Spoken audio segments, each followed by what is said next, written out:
നമുക്കിത് വളരെ ടേസ്റ്റി ആയിട്ടുള്ള അങ്കമാലി മാങ്ങാക്കറി ഉണ്ടാക്കിയാലോ.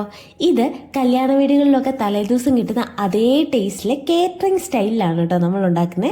അപ്പോൾ എങ്ങനെയാന്ന് നോക്കാം. അതിനു മുമ്പ് എല്ലാവർക്കും പുതിയൊരു വീഡിയോയിലേക്ക് സ്വാഗതം. അങ്കമാലി മാങ്ങാക്കറി ഉണ്ടാക്കാൻ വേണ്ടിയിട്ട് ആദ്യം തന്നെ 2 പച്ച മാങ്ങ എടുത്തിട്ടുണ്ട്. എന്നിട്ട് ഇത് തൊലിയൊക്കെ കളഞ്ഞ് ചെറിയ പീസായിട്ട് കട്ട് ചെയ്ത് ഒരു പാത്രത്തിലേക്ക് ഇട്ട് കൊടുക്കുക. ഇനി ഇതിലേക്ക് വിനാഗിരി ചേർത്ത് കൊടുക്കുക, വെളിച്ചെണ്ണ ചേർത്ത് കൊടുക്കുക, മഞ്ഞൾപ്പൊടിയും കൂടെ ചേർത്തിട്ട് നന്നായിട്ടൊന്ന് മിക്സ് ചെയ്തെടുക്കാവേ. ഇനി ഇതിലേക്ക് ഉപ്പ് വേണം. ഞാനിവിടെ കല്ലുപ്പാണ് ചേർക്കുന്നത്. കല്ലുപ്പ് ചേർക്കുന്നതാണ് കേട്ടോ കൂടുതൽ നല്ലത്. കല്ലുപ്പും കൂടെ ചേർത്തിട്ട് നന്നായിട്ട് മിക്സ് ചെയ്ത് ഒരു 10-15 മിനിറ്റോളം നമുക്കിത് മാറ്റി വെക്കാവേ. ഇനി നമുക്ക് വേണ്ടത് മറ്റൊരു പാത്രത്തിലേക്ക് മല്ലിപ്പൊടിയും മുളക് പൊടിയും കൂടെ നന്നായിട്ടൊന്ന് മിക്സ് ചെയ്തെടുക്കണം.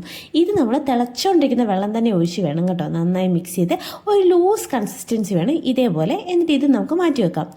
ഒരു 10-15 മിനിറ്റിന് ശേഷം മറ്റൊരു പാനിലേക്കില്ലേ, നമ്മൾ കറി വെക്കാൻ ഉദ്ദേശിക്കുന്ന പാനിലേക്ക് തന്നെ സവോള, ചെറിയുള്ളി, ഇഞ്ചി, കരിവേപ്പില, പിന്നെ കുറച്ച് കല്ലുപ്പ്, വിനാഗിരി, വെളിച്ചെണ്ണയും കൂടെ ചേർക്കുക. എന്നിട്ട് നന്നായിട്ട് ഇത് തേച്ച് പിടിപ്പിക്കണം കേട്ടോ. നന്നായി തേച്ച് പിടിപ്പിച്ച് അത് നന്നായി ഉടച്ചെടുക്കണം. സവോളയും പിന്നെ ചെറിയുള്ളിയും കരിവേപ്പിലയും ഒക്കെ നന്നായിട്ട് കൈ കൊണ്ട് ഞെരിടി ഉടയ്ക്കണം. ഇനി ഇതിലേക്ക് ഞാൻ കുറച്ച് പച്ചമുളകും കൂടെ ചേർത്ത് കൊടുക്കുന്നുണ്ട് കേട്ടോ.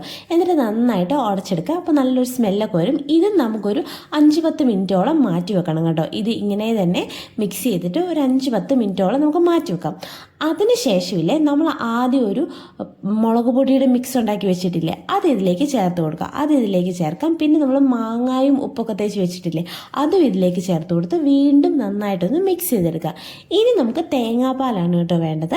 തേങ്ങയുടെ 1-ാം പാലും വേണം, 2-ാം പാലും വേണം. ആദ്യം നമുക്ക് തേങ്ങയുടെ 2-ാം പാല് ഇതിലേക്ക് ഒഴിച്ചു കൊടുക്കാം. ഇതിലേക്ക് ഒഴിച്ച് നന്നായിട്ട് മിക്സ് ചെയ്ത് തീയൊക്കെ കത്തിച്ചിട്ട് നല്ലവണ്ണം തിളച്ച് ഇതൊന്ന് കുറുകി വരുന്നത് വരെ നമുക്ക് വെയിറ്റ് ചെയ്യാം. ഇതിപ്പോൾ നന്നായി തിളച്ച് കുറുകി വന്നിട്ടുണ്ട്. ഇനി നമുക്കിതിലേക്ക് തേങ്ങയുടെ 1-ാം പാല് ചേർത്ത് കൊടുക്കാവേ. എന്നിട്ട് അതും ചേർത്തിട്ട് നന്നായിട്ട് മിക്സ് ചെയ്തിട്ട് നന്നായി ചൂടായി കഴിയുമ്പോഴേക്കും ഇല്ലേ തീയൊക്കെ ഓഫ് ചെയ്യാം. നമ്മുടെ കറി ഇതേ ഇപ്പോൾ റെഡിയായി കിട്ടിയിട്ടുണ്ട് കേട്ടോ. ഇനി ഇതിലേക്ക് ഒന്ന് താളിച്ച് ചേർക്കാൻ മാത്രമാണ് വേണ്ടത്. അതിന് വേണ്ടിയിട്ട് പാനിലേക്ക് എണ്ണ ഒഴിച്ചിട്ട് കടുക് പൊട്ടിക്കുക. ഇനി ഇതിലേക്ക് ജീരകം ചേർത്ത് കൊടുക്കാവേ. ഇനി ഇതിലേക്ക് വേണ്ടത് ചെറിയുള്ളിയാണ്. ചെറിയുള്ളി അരിഞ്ഞ് അതും ഇതിലേക്ക് ചേർത്ത് കൊടുക്കുന്നുണ്ട്. വറ്റൽമുളക് ചേർത്ത് കൊടുക്കുക, കരിവേപ്പിലയും കൂടെ ചേർത്ത് കൊടുക്കുക. എന്നിട്ട് നന്നായിട്ടൊന്ന് വഴണ്ടി വരുമ്പോഴേക്കും ഇതിലേക്ക് കുറച്ച് മുളക് പൊടി ചേർക്കുന്നുണ്ട്, ചെറിയൊരു കളറിന് വേണ്ടിയിട്ട് മാത്രമാണ്. എന്നിട്ട് അതും കൂടെ ചേർത്ത് നന്നായി മിക്സ് ചെയ്തിട്ട് നമ്മുടെ കറിയിലേക്ക് ഇത് ഒഴിച്ചു കൊടുക്കുക. എന്നിട്ട് ഇപ്പം മിക്സ് ചെയ്യൊന്നും വേണ്ട, ഉടനെ തന്നെ ഇത് അടച്ചു വെക്കുക. അതിൻ്റെ ഫ്ലേവർ എല്ലാം അതിലേക്ക് ഇറങ്ങാൻ വേണ്ടിയിട്ടാണ് കേട്ടോ. കുറച്ച് നേരത്തിന് ശേഷം നമുക്കിത് തുറന്ന് നന്നായിട്ടൊന്ന് മിക്സ് ചെയ്തെടുത്തിട്ട് ചോറിൻ്റെ കൂടെ കൂട്ടാം കേട്ടോ. അടിപൊളി ടേസ്റ്റാണ്.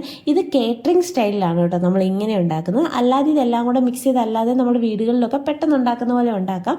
പക്ഷേ ഈ രീതിയിലൊന്നും ഉണ്ടാക്കി നോക്കിയാലേ അതിനൊരു സ്പെഷ്യൽ ടേസ്റ്റ് തന്നെയാണ് കേട്ടോ. ഒരു തവണയിലും ഇങ്ങനെയൊന്ന് ഉണ്ടാക്കി നോക്കുക. ഇങ്ങനെയൊന്ന് ഉണ്ടാക്കി നോക്കിയിട്ട് അഭിപ്രായങ്ങൾ ഷെയർ ചെയ്യുക. ഇതുപോലെയുള്ള കൂടുതൽ വീഡിയോയ്ക്ക് ഈ ചാനൽ സബ്സ്ക്രൈബ് ചെയ്യാൻ മറക്കല്ലേ.